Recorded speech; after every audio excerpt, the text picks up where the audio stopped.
Hello, welcome to Nosh Kitchens. Today we're going to show you how to make gravy.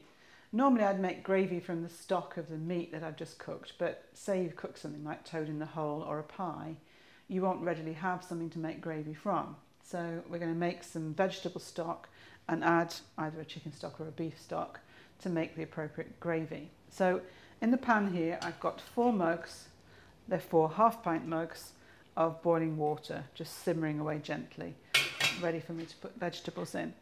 Now these vegetables are quite fresh vegetables, but normally you can make gravy from the ones that you've got at the bottom of your veg tray, the ones that you wouldn't necessarily serve out with a meal, but they're fine to make stock with. So I've just got a variety here. You don't need to have all of this variety. You don't need to spend ages peeling everything. I will just peel the onion. Neither do you need to spend ages chopping everything and put them in kind of fairly whole.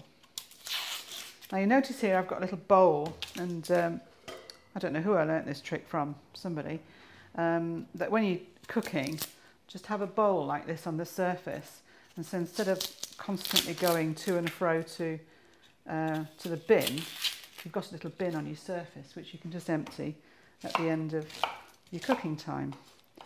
So we just kind of very, very roughly chop the onions and then pop them in here.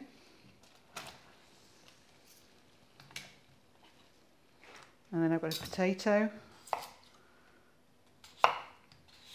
Just again roughly chop that one. And I've got a couple of tomatoes, they just need to be halved.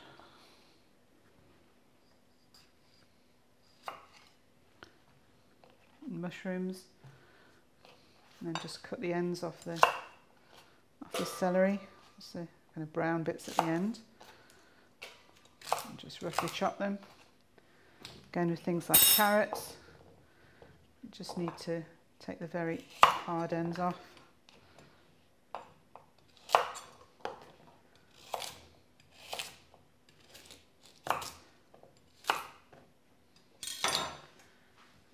So now I'm going to turn that back up to boil, which will take a few minutes. I'm going to add some salt and pepper.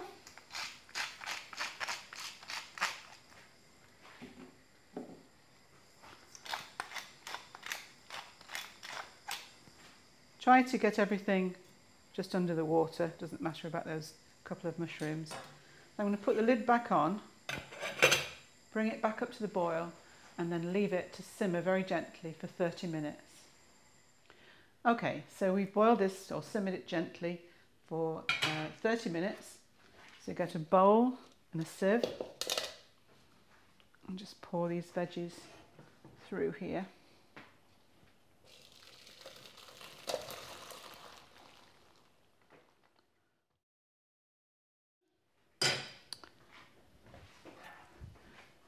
Catch them all in the sieve and then just squash them down with a potato masher. Just squeeze all the juices through there.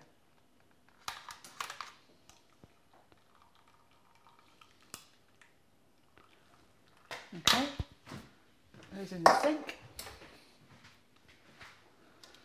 and pop this back in the pan. As you see, we've got some quite tasty juice there, and just put it back on to simmer.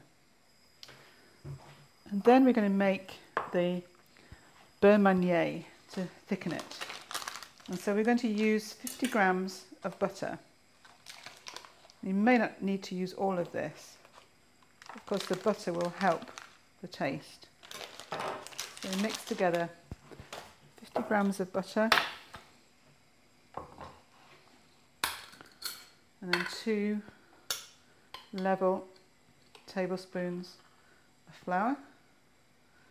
And the butter needs to be softened, otherwise you'll have a bit of a hard job. And then just mix it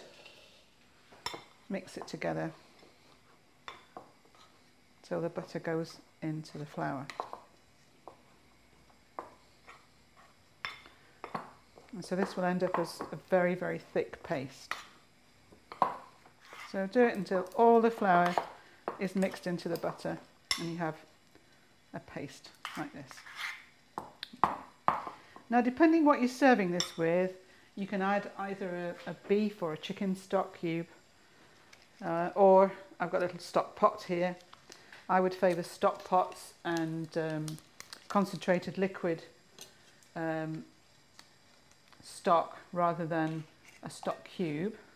So we'll pop that in there and bring that back to the boil. Now you've got quite a lot of thickening here, so we don't need to add it all at once. Add about 2/3 of it and then see how thick it makes the gravy. So stir the stock pot round and then pop this in to the pan. Now these little whisks are really good because to start off with this will look like it's going really lumpy, but in actual fact with a whisk it soon goes smooth and soon mixes in. Don't worry about any little lumps that might appear on the surface, they'll melt because the flour's mixed in with the butter. And so we need to bring this to the boil and the flour will thicken the gravy. So this is not thickened enough, so we'll put the rest of the beurre manier in and it should thicken. Now I've just left this to simmer for another 5 minutes, and so with the recipe that I've given you, this is how thick the gravy comes. I don't like really thick gravy, but if you want your gravy thicker, then all you need to do is add another 25 grams of butter and another tablespoon of flour into your beurre manier. And so that's a really nice tasty chicken gravy. Hope that's helpful for you. That's all for now. Do visit our website noshbooks.com for more helpful videos. That's all for now. Bye.